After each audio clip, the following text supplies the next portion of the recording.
Thank you for tuning in to the Secretary of VA Town Hall. My name is Ron Haskell. I'm the Director of Broadcast and Video for the Veterans Health Administration, and it is my pleasure to be your moderator today. We've got an exciting and informative program planned for you today. VA recently sought questions from veterans, caregiver survivors, and their families through our Vet Resources newsletter and other platforms. In all, over 3,000 veterans and caregivers submitted questions, so a big thank you to everyone who did that. We sorted through those 3,000 questions and picked some common themes. Today, some of those veterans who submitted will have the opportunity to come on the program and ask the Secretary those questions directly. We're going to talk a little bit about transition, survivor benefits, mental health, travel, and much more.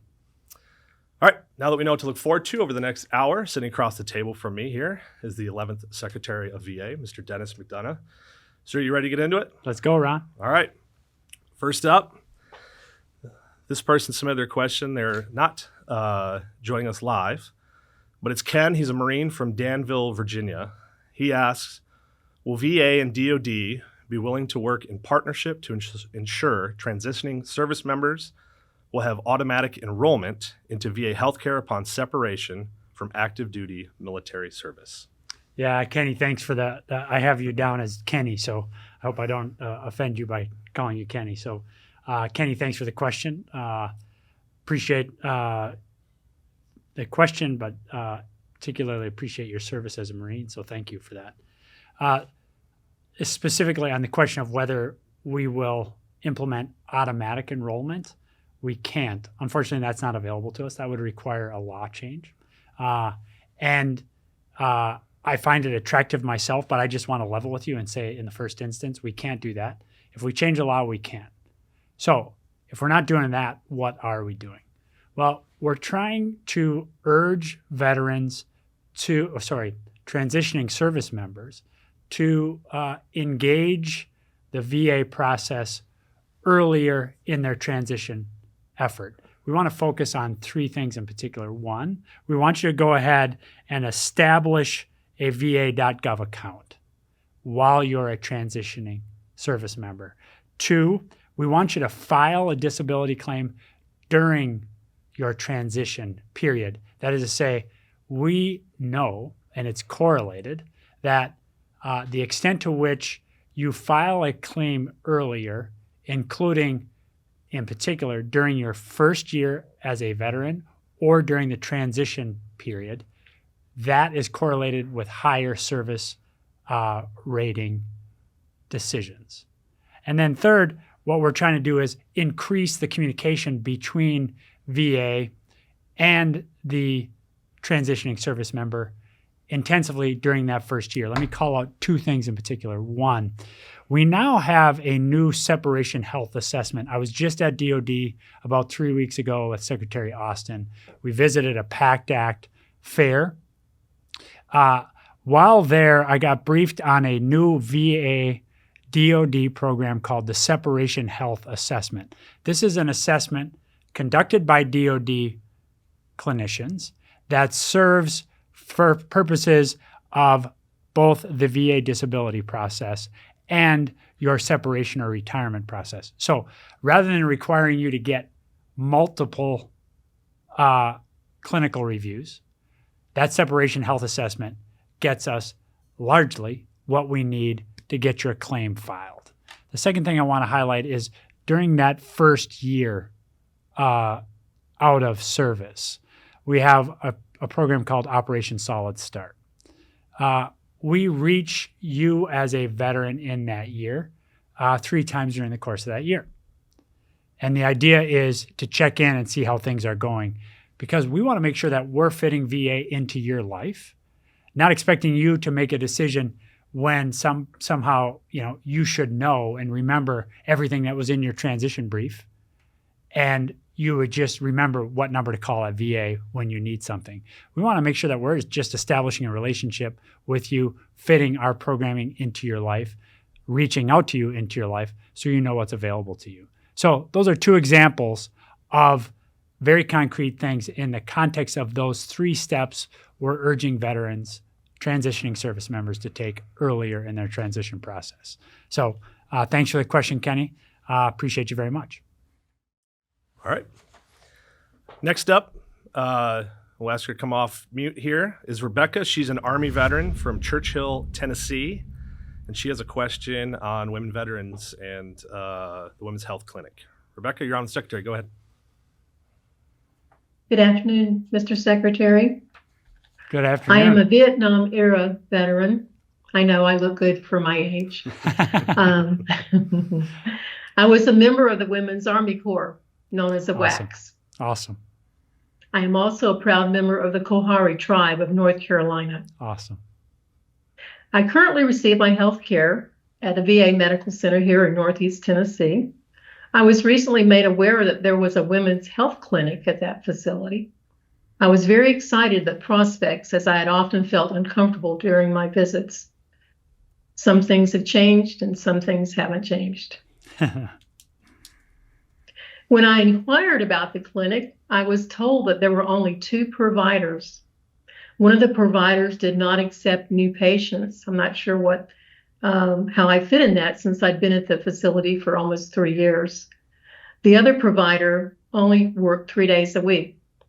In addition, the next available appointment would be at least 2 months away.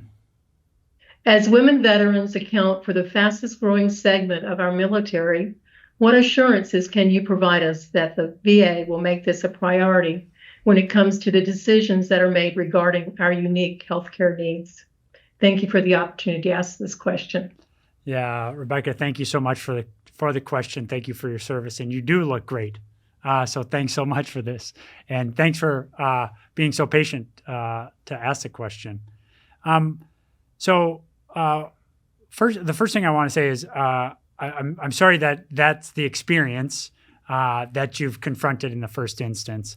The commitment that you have from me kind of stretches out three vectors. One, it is true that the biggest challenge we face for access to care in VA is sufficient numbers of providers, particularly providers for what we consider, gender-specific care. So that is to say, care that you are right to expect as a woman veteran. What we've done over the course of the last several years is the last 3 budget submissions. We've had the biggest requests, and Congress has met them in each case, for the gender-specific care account, which allows us to get specific investments in technology and specific investments in specialists so that you have access to the people and to the kind of treatment that you're right to expect. It's uneven across the system. We're following up directly with the Tennessee Valley system to make sure that we are focused on access, including at the facility you pointed out. But that's the first thing, which is we are dedicating the resources, and then in a very tight healthcare market, making sure that we get those providers. 1, 2. We also want to make sure that there are program experts whom you have access to, so that you have an advocate in the system as a woman veteran. Each VA healthcare system has now a women veteran program manager, and that program manager is available to help you navigate the VA system, specifically as a female veteran. The second thing is we're also urging our women veterans to work with us so we can assign you a designated women's health primary care provider. What we've seen across the system as we look at satisfaction numbers from our veterans is the higher satisfaction ratings, higher trust ratings are correlated with you having your primary care provider. This is exactly what you're talking about. You're saying, hey, I tried to do that. I couldn't get that person. Let's make sure that we work with you to identify that person. And it may be that that person works with you remotely from somewhere else in the Tennessee system. But those 3 steps, 1, we're dedicating the resources so we have the people. 2, we're making sure that we have navigators expressly focused on navigating the system for our women vets. And then 3rd, we're making sure that we have the primary care providers specifically focused on gender-specific care for our female vets so that you have a place to check in. I regret that that hasn't been your experience to date, but you've got my commitment to make that happen. All right. Thank you, Rebecca. Next up is a question on spouse survivor benefits. It's from Chris, who's a caregiver in California. Chris asks, my mother applied for DIC in 2024. That's the spousal benefit for those who aren't aware. After her stepfather, World War II veteran, passed away. It's now been 8 months with no updates of any kind. And each time we call to check on status, they just say to wait, that it's in the development phase. And if anything is needed, they will send a letter to his mom, which has not received any correspondence of any kind. How long does it usually take for approval? And since his mom cannot wait indefinitely, is there any steps to get in touch with supervisory level staff to take a look at what is being held up and give an estimate on when it will be decided on? Great. Hey, Chris, thanks for the question. And the first thing is to apologize for what your mom is experiencing and the fact that you felt like you had to go advocate for your mom here. So thank you for doing that. But also, please accept my apologies. Now, I think I'm happy to report that, at least it's my understanding that you just received the approval letter. So that's good news. So as to your point about what can be done to get some supervisory pressure on the system to get an answer, the answer is your sending in the letter helped us ensure that we do that. So let's make sure we stay in touch on execution on that. As it relates to the rest of your question, the average days for completion of a DIC claim in fiscal year 24, so that's the fiscal year that just concluded at the end of September, is 128.4 days. Now, this is an average, so that means that there's undoubtedly instances that are more than the 124.8 days, as given that it was 8 months for your mom's experience demonstrates. Now, the good news is that we can prioritize any particular claim where there's evidence that the survivor is in a resource or a time crunch. So we're working on that too. And so I just want to make sure that you're tracking that we're not just like sending in the claim and we're just going to let it materialize when it materializes. If there is a need, I'd urge other veterans, other survivors who are tracking on this town hall to make sure that you're communicating to us if there is urgency, a particular urgency. Now, lastly, I just want to just give a number to everybody, survivors who have filed a claim, family members of survivors who have filed a claim. You can get VA at any time at 1-800-827-1000. That's 1-800-827-1000, and at that number, a VA rep can provide you an update on your claim and can help you with any questions that you have. And that would be a good place to underscore these questions of urgency that I just mentioned. So, Chris, thanks for the question.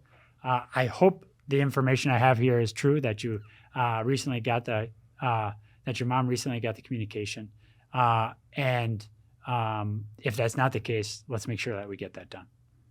Great. Okay. Next question comes from Dewan Wilcher. He served in the world's finest Navy, and he's hailing from Dallas, Texas. Dewan, if you go ahead and unmute, come on, you're on with the Secretary. Can you hear me okay? Yes, sir. Now we got you. Yep.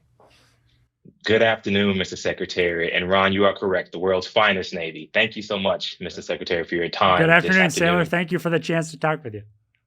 Yes, sir.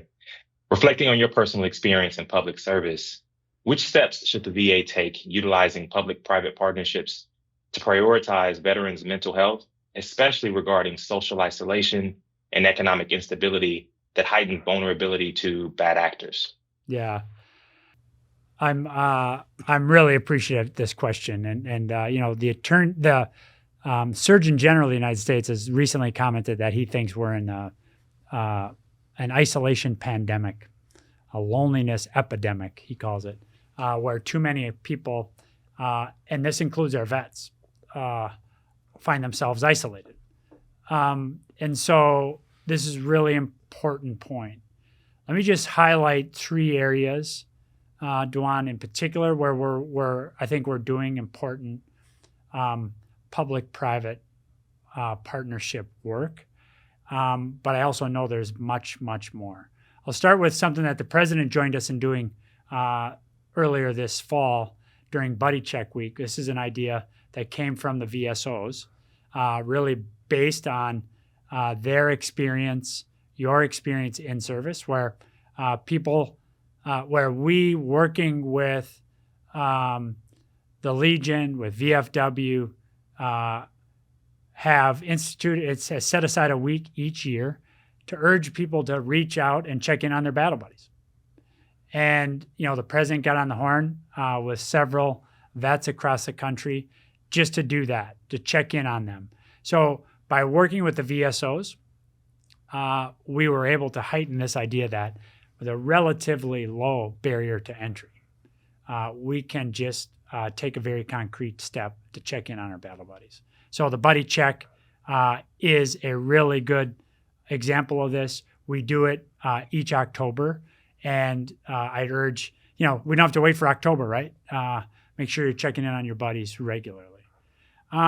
We have also stood up a governor's challenge across the country, meaning in all 50 states and the 5 territories, we're working with the governors of each of those areas to expand and implement statewide suicide prevention best practices using a public health approach.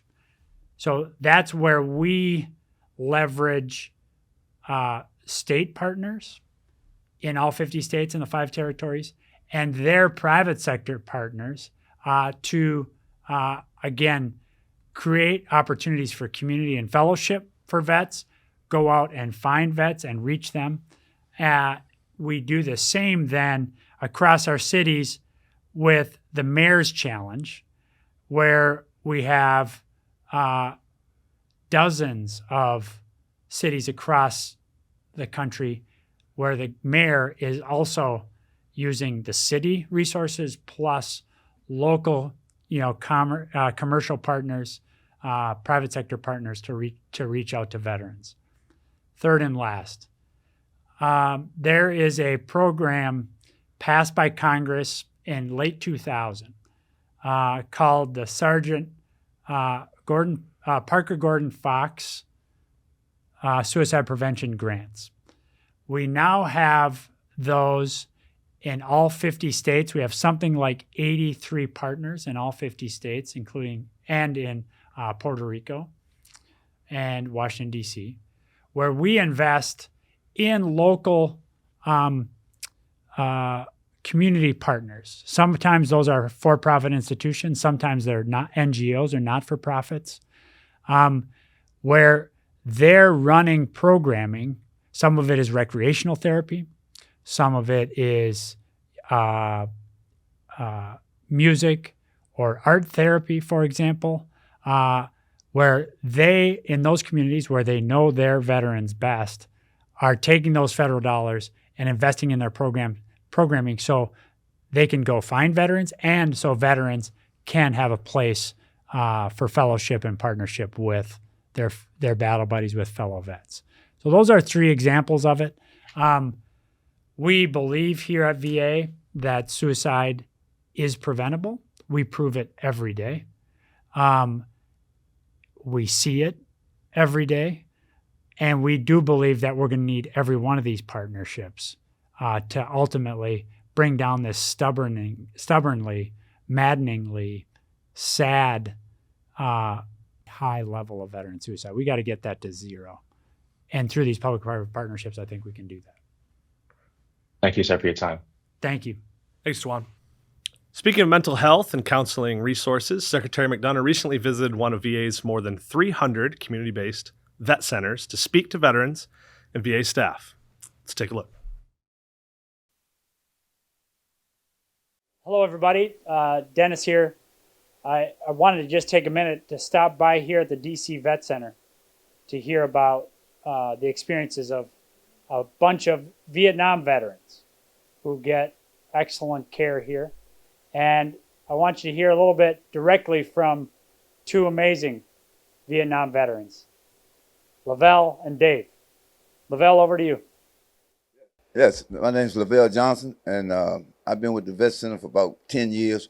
And then just coming here has relieved me of a whole lot of stress, pain, and everything within me. And this Vet Center has surely helped me a lot with me and my family. I've had a lot of episodes where I was, just so down when anytime 4th of July, I used to hate 4th of July. But now I got so good now because the Vet Center taught me a lot how to control yourself. I have meetings. It was just so pleasant. And I just love this place. This Vet Center is so good. It's great for the mind and for your combat experience. And I'm telling you. Thank you. Awesome. Thank you, Lavelle. Dave. Yeah, and I'm Dave Donaldson, a Vietnam veteran as well. I've been coming to the Vet Center for 14 and a half, 15 years. And I was referred to the Veteran Center from a mental health doctor at the VA hospital that was taking care of some of the services. I've been here, and it's amazing what I've picked up here at the VA Vet Center. And that's important, okay? And a lot of it has to do with the staff that runs this place. But the brotherhood and comradeship, okay, that I've developed, okay, with veterans from actually all era wars. The latest veteran, okay, I've worked with at the VA Center and in our group sessions was a Korean War veteran, and he, like myself and all the other veterans in the other conflicts, have had similar situations from PTSD to mental, physical, and but the VA Center here in Washington D.C. and it has been such a support group outside of the different care that I get from the VA hospital itself, and it has been a place that we get together with on Mondays at 1 o'clock from 1 to 1:30. Lily seems to run a good program here because we keep on coming back, and we've got a great team, and we've got comrades, our veterans that have had the same experience, and we share a lot of things that have gone on, not only post in our experiences in combat, but also the experiences and the issues we've had when we came home, whether it's in our communities, with our families, our neighbors, our careers. There's been a lot of conflict, but it brings us home here, and we're able to work through things. The VA Center, and again, the staff like Lily and the people that have been for her, have been such a benefit. Yeah, there's things that we can do to improve, but more important is that you've got to keep coming back. And over the 14 years, it has gotten better. And I want to thank for veterans like you and the Secretary that provides a program not only for the VA, but it reaches out to the people in the VA Center. That's really why I'm here today to talk to you. Thanks so much, Dave. And Lavelle, thank you so much. Look, the Vet Centers started as a movement by a bunch of Vietnam veterans, like Lavelle and Dave, back in the late 70s, tired of the hassles that they so often confronted at the big VA hospitals. And as a result of their awesome work, looking out for their combat buddies, there's now 350 vet centers around the country. And notwithstanding the great care, the great counseling that veterans, combat veterans, like Lavelle and Dave get at these vet centers, they're still broadly unknown among our veterans. So please, if you're looking for access to counseling, if you're a combat vet, if you're a survivor of military trauma, including, for example, military sexual trauma, if you are grieving the loss of one of your battle buddies, you can come in to a vet center in your community and get care today at no cost, and you can get care for a lifetime. So please check into the vet center in your community. I got to tell you, I'm so lifted up by these two vets and their mates whom I just met with here on the eve of Thanksgiving to see what the DC Vet Center what they've done for each other, what the vet center is doing for them, please take a look into the vet center in your community.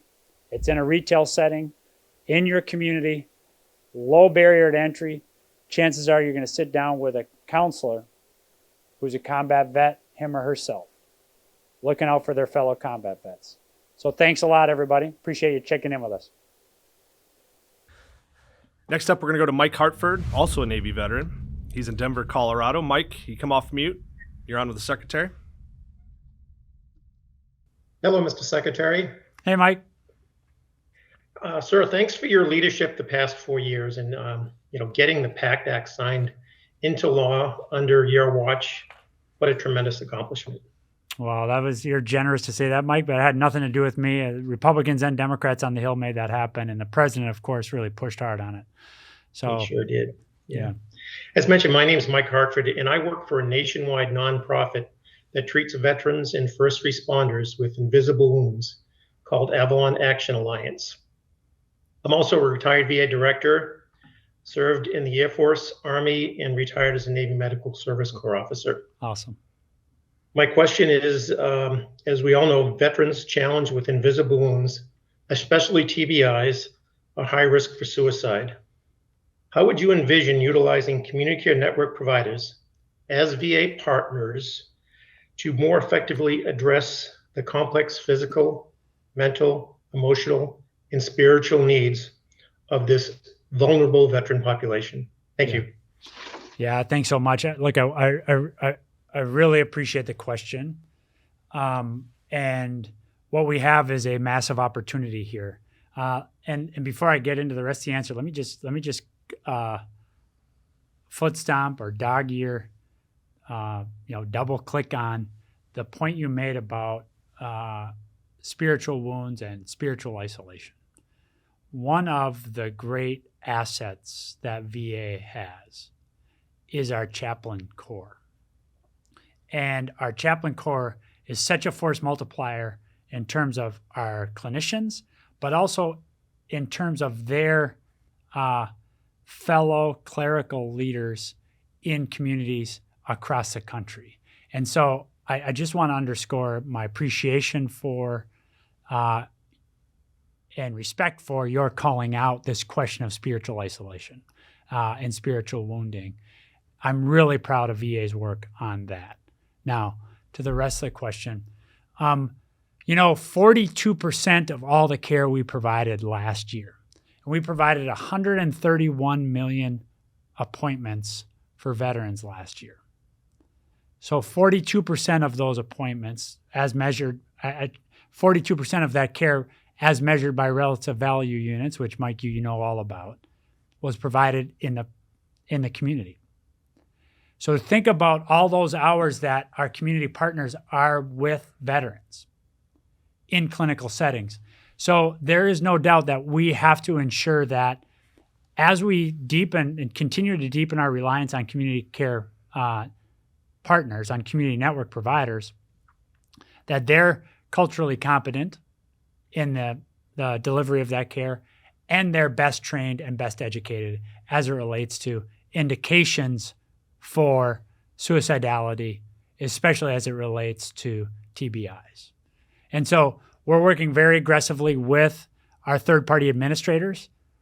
This is a big priority for Congress, too, to make sure that we are providing that training. Frankly, Mike, we have to rely a little bit on the third-party administrators to help us get that done. My own view is that I think we pay the third-party administrators a king's ransom to do what they do, and they're uneven in all candor. We need to expect more from them on that training component, on that cultural competency component, and in particular on that education component as it relates to our community partners being on the watch for suicidality, suicidal ideation, or even, pre-crisis manifestations of mental health challenges. The number of veterans who die by suicide who have never been diagnosed with mental health challenge is off the charts. And what we know is that suicidal ideation oftentimes is measured not in months, not in weeks, not in days, but in hours. So any interaction that we have with a veteran, including our community network partners, is a valuable opportunity for us to identify indications of isolation, indications of despair, indications of suicidality. And we're working hard with our partners to get that done. But there's just no doubt, I think, as your question suggests, that there's more we can do. And so I'm really glad to know that you're staying involved in this. It's not surprising, given your career, that you're staying involved in this to make sure that we do more of it. Thank you, Mr. Secretary. Thanks, Mike. Thanks, Mike. Next up is a caregiver question from Melissa Como. She's in California. Melissa, go ahead and unmute. Come on with the Secretary. Thanks, Ron. It's so great to be with you all. Thank you, Mr. Secretary, for taking my question. I am a proud veteran caregiver myself to my combat wounded Marine husband, and I also am the director of the Military and Veteran Caregiver Network at the American Red Cross. Awesome. And so there's a lot of changes coming up in 2025, and caregivers in the program of comprehensive assistance for family caregivers, especially the legacy participants, are nervous that the final rules have still not been published. Can you share when publication of the full regulation governing the caregiver support program will be published, and if there is a planned or expected extension for those legacy participants? Yes. Melissa, thank you for the question. Thank you for, you've heard me say this before, I know, but let me just reiterate one more time. The caregivers are the backbone of the care team for our veterans. I so admire you, so appreciate you. And the fact is, we could not provide the care that your Marine husband has earned and is right to expect without you. So thank you. Yes, I can assure you that the rule, the proposed rulemaking for the program is. I got to be careful how I say this because, as you know, there's certain rules about what we can say about rulemaking. That sounds dumb, doesn't it? Rules about rulemaking. But my point is, I got to be careful what I say. But we are soon going to be publishing the rule. 1, 2. When we publish the rule, it will be subject to 60 days of public comment. So I know that we can count on you to share your expertise, and the Red Cross program to share its expertise in reaction to that rule. Then we will take and review that.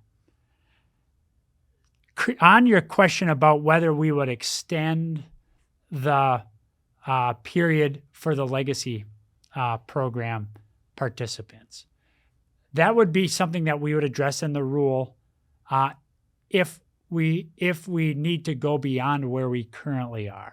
And just a reminder where we currently are. Eligibility for legacy applicants, legacy participants, and their family caregivers is currently extended through September 30, 2025. So at the same time, VA's suspension of annual reassessments for those participants, including, just to underscore this, including reassessments for the legacy cohort, remains in effect. So that's the base case, okay? Be September 30, 2025. If, given that we're going to be subjecting this to public comment, and then we have to respond to the public comments, if we need to extend that, you have my assurance that we will, okay? But in all cases, the proposed rule should be, as we published in spring 2023 unified agenda, it should be published, let's say soon. Thank you so much, Mr. Secretary. Thank you, Melissa. Thanks, Melissa. Next up, not on camera, but one that came in on Memorial Affairs, is from Amanda. She's a Navy veteran in Texas. She asks, my father was a World War II veteran and was honorably discharged. He passed in 2005. He was cremated. Is he entitled to a plot or somewhere for his final resting place with my mom's ashes also? Yeah, thank you for the question. The short answer is yes. Your dad is entitled to a gravesite in any VA national cemetery with available space. This includes opening and closing of the gravesite, perpetual care, a government headstone or marker, a burial flag, and a presidential memorial certificate at no cost to your family. Cremated remains are interred or placed in a columbarium in a national cemetery with the same honors as casketed remains. And these benefits are provided regardless of when that veteran passed. In terms of your mom's ashes, she's entitled to interment in the same gravesite or in the same columbarium niche with your dad. This includes also perpetual care, name and dates of birth and death inscribed on the headstone or marker at no cost to your family. So long as your parents were not divorced when he passed. So you or your funeral director can schedule the interment by calling the National Cemetery Scheduling Office. I'm going to give you that number now. 800-535-1117. I'll repeat it. 800-535-1117. You'll need to gather some information before the call, and you can see a list of that information at a website that you can search this up through the VA website. Just type in schedule a burial for a veteran or family member. Okay? If you want to find a national cemetery, go to the VA website and just type in find a cemetery, National Cemetery Administration. Here you'll see all the locations for VA-funded interments of the type that I've just talked through.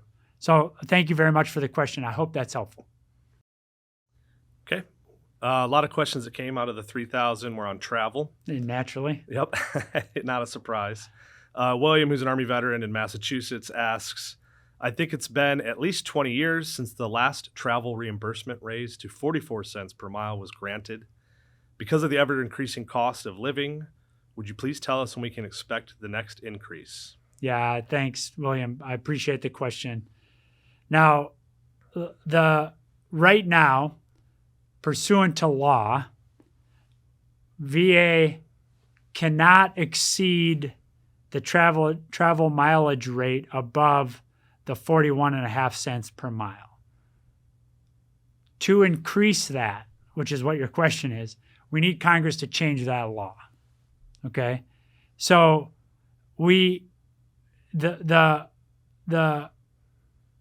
my authority is limited to adjusting the mileage to be equal to the mileage reimbursement rate for the use of privately owned vehicles by government employees on official business, which is currently 21 cents per mile, which is obviously less than the 41.5 cents per mile that is the statutory limit.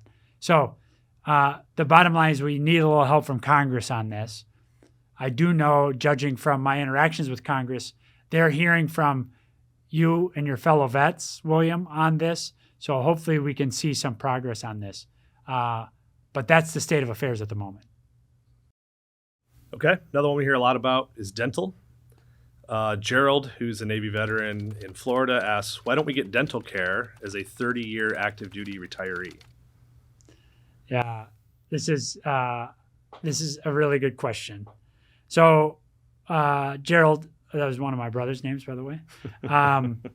I just want to underscore here that this is the first time that I've done one of these with Ron, and I don't know if it's coincidence that there's a bunch of questions from sailors. But it's good to know the host. Yeah, I guess so.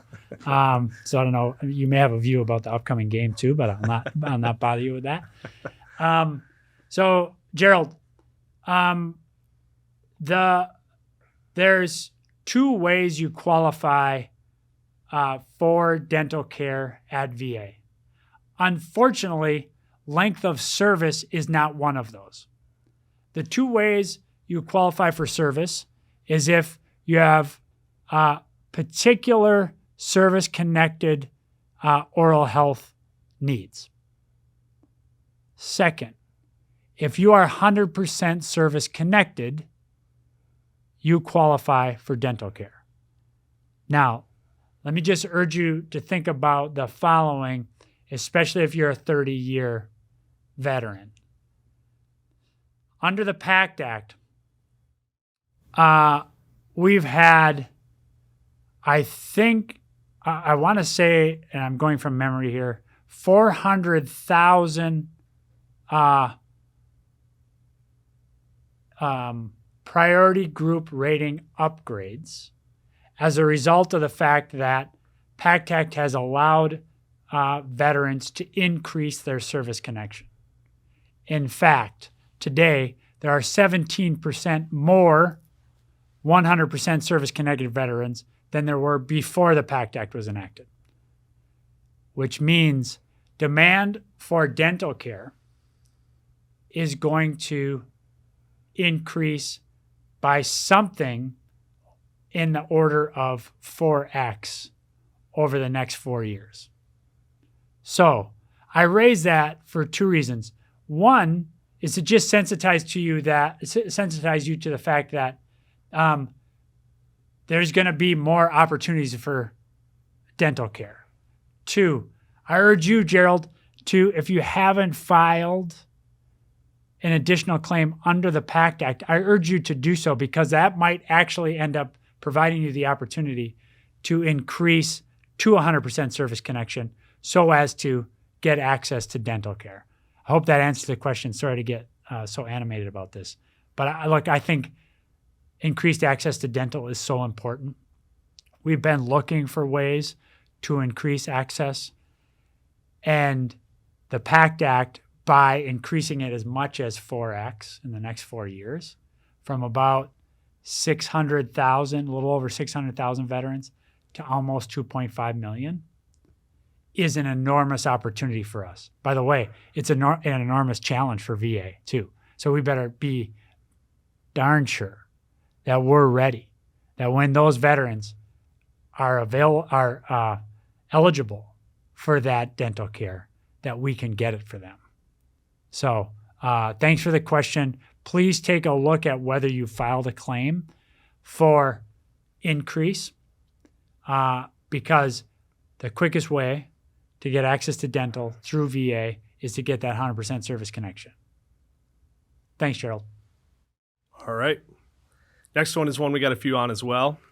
It's from Douglas, who's in Wyoming. He's an Army veteran. He asks, when is VA going to stop messing with veterans over marijuana when it helps and is legal in 35 states? Yeah, this is a really interesting question. And I guess I want to answer it the following way, because I think I want to make a broader point than about marijuana for a second. And I want to just say that I want to say that I personally have an objection to cannabis use. But I raise that point to make a broader point. One, you're right that it is now legal for use in 35 states. More importantly, the providers at VA so our docs, our nurses, our psychologists, psychiatrists at VA enunciated a position, wrote it up in a white paper that we submitted to the Department of Justice and the Department of Health and Human Services when President Biden directed those two departments to review the scheduling of cannabis and to make recommendations to him on whether it should be rescheduled. When I saw that, I asked VA VHA, the providers, to write their position about what they think should happen. We submitted the paper from our doctors to Department of Justice and to Health and Human Services, where we argued in favor of rescheduling so as to allow us to do more aggressive research about the impact of and usefulness, effectiveness of cannabis for treating pain management, for treating PTSD, for treating depression. And so I tell you all that after telling you that I oppose it personally, because at VA, we're going to let the docs make those decisions. So when you say, when are you going to stop messing with veterans on this? I hear you, man. And I don't want you to feel like we're messing with you. I want you to know that we're trying to get in a position to provide you the best informed care and the access to the most effective treatments. So that's where we are. Moreover, the VA Office of Mental Health supports the American Psychiatric Association position statement which says there's no current scientific evidence that cannabis is in any way beneficial for the treatment of psychiatric disorder. However, this is why we want the rescheduling, so as to deepen our clinical understanding for other treatments, as I said, depression, PTS, and pain management. So I hope you know we're not trying to mess with you. We're trying to get the best science. And even though I have a particular personal view on this, we're not going to we'll only let our providers drive those decisions, especially as the legal infrastructure in and around cannabis is changing so dramatically. Sorry, Ron, I really dragged that one out, but I really appreciate the question. No, it's a good question. We get it a lot, so Yeah. Deserves a thorough answer. We got just about 10 minutes left, so we're going to bounce around a little bit here. The next one, we're going to stay in community care. This is from Katie, who is from Omak, Washington, also a Navy veteran. She says, I live in a rural area where the VA does not provide services, and the VA community care is so understaffed and overworked that it can take over a year to get any health care established at all, let alone specialty care. Personally, I require specialty care for service-connected, permanently disabling condition. What tangible steps will you be taking to improve accessibility to health care for veterans like myself who need specialty health care in rural areas? Yeah. Listen, Katie, thank you for the question. I'm really sorry that you can't get the kind of care, the specialty care, that you're right to expect in your rural setting. Vets like you, are more likely to be living in rural settings than their non-veteran partners or non-veteran counterparts. And so we just have to get better about getting care in rural areas. So one is we have to and are getting better on delivery of community care in rural settings. Some of what you're experiencing, I was checking you out on a map here, but some of what you're experiencing is not just that our network is not great in your region, but providers, VA and private sector providers are very limited in your area. But one, we have to get better on the community care network, where we have approximately 1.5 million providers across the country, but that's all lumpy, and there are these big spaces like yours where there are just not enough community care providers. So the second thing we have to do is make sure that we are getting more innovative about bringing care closer to you. We're doing this, I think, in really important ways. One example is on oncology care, where we're making sure that oncology treatments are being forward deployed into rural settings, because we should not be expecting our rural veterans to drive many hours to get their oncology treatments and then get back in the car and drive all the way home after those very, in some cases, debilitating treatments and the recovery from those treatments. So the moving care closer to you in VA facilities and in non-VA facilities. We're working on this in your state with Department of Agriculture partners and with Department of Defense partners so that we can use existing governmental facilities that are non-VA to provide care. Third, similarly, we want to make sure that providers that we do have, so community access hospitals, for example, can also be sites where we forward deploy if they don't have sufficient providers, as you don't in your geography, that we can forward deploy our providers to those community hospitals, and you can see your provider there, including your specialty provider. 4, the Video Health Connect, Veteran Health Connect through VA is increasing our ability to provide telehealth to you, including directly from your home, and including specialty telehealth and emergency telehealth. We're just now, as of September 1, expanded tele-ED, tele-emergency department, to every VISN in the country, where you just through your VISN Clinical Resource Center, so this would be your, you would be doing this through VISN 20, Clinical Resource Center. We run a clinical resource hub out of Boise, and we can get you connected. If you're in need of an emergency access, we can get you connected to a triage expert. We've had this now, and as I said, we're deployed in every VISN. We've done this about 65,000 times in the last year. 60% of cases in those tele-emergency instances are resolved on the phone.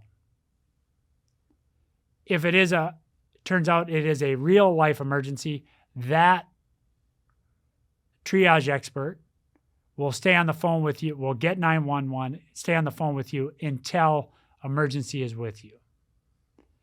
And through that resource hub, we can connect you to telehealth, as I said a minute ago, specialty care. So I visited the Clinical Resource Hub in Boise. It's a very impressive team. I know that connectivity issues are an issue, but let's make sure, Katie, that we are getting you the access to the specialty care you need through one of those 4 modalities, including making sure that we're using as much of the Veteran Health Connect option through the Boise-based VISN 20 Clinical Resource Hub as we can for you. So I hope that helps. Okay, skipping down to toxic exposures. And I joked about knowing the host and getting sailors on. That's a joke. But one thing that is really important to people that I served with has to do with the firefighting foam. So Yes. Ray, who's a Navy veteran from Mount Pleasant, Wisconsin, asks, I used firefighting foam in boot camp and aboard ship in the early 70s. I was diagnosed with prostate cancer recently. I filed for disability. Will the exposure to foam qualify me for disability? Yeah. Well, thank you so much, Sailor. This is something that we're spending a lot of time on. So let me answer the question in the following way, which is the answer is possibly. So the fact that you filed the claim is obviously the most important first step. If the evidence shows that you were exposed to firefighting foam during active military service, and you have, and that cancer, for example, is found to be at least as likely as not to be a result of exposure to a toxic exposure risk activity, then we will be able to establish that service connection. Okay? I'm sorry to hear that you're going through this. Prostate cancer is common in men. It affects about 1 in 8 of us during our lifetime.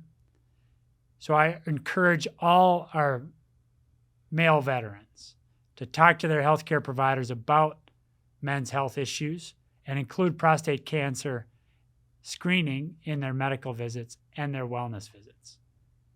Now, that's what we call direct service connection. That is to say, you file a claim, and through the research and the development of that claim, we establish that it's at least as likely as not that the prostate cancer is a function of exposure to the firefighting foam.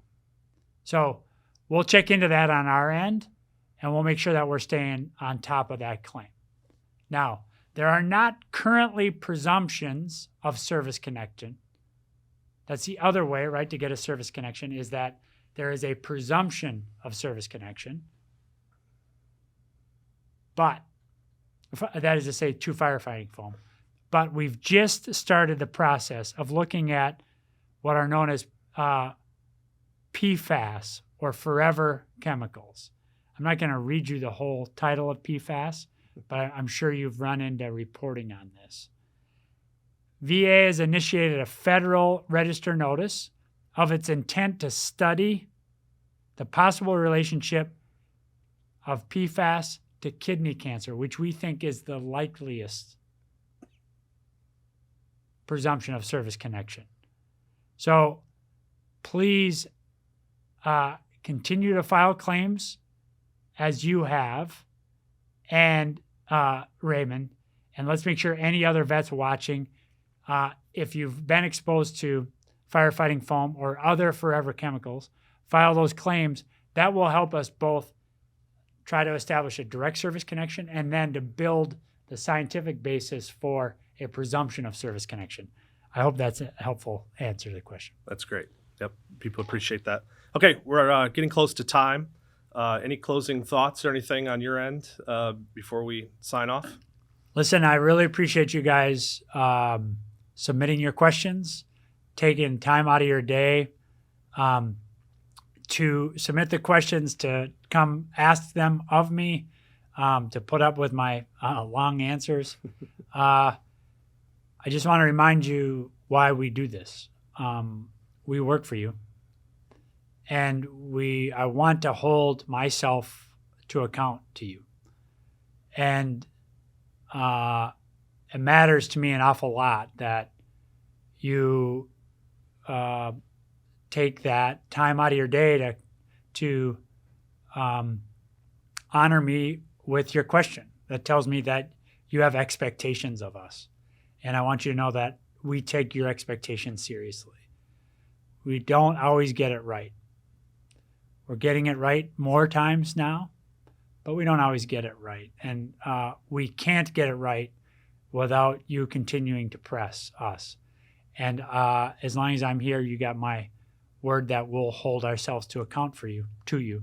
So thanks for investing your time and your trust in us. Thank you for your service, your personal service as veterans, your personal service as caregiver to an amazing Marine. Thank you for what you do for your fellow vets, your fellow caregivers, and for your fellow survivors. So, Ron, that's what I have to say about that. All right, terrific. Well said.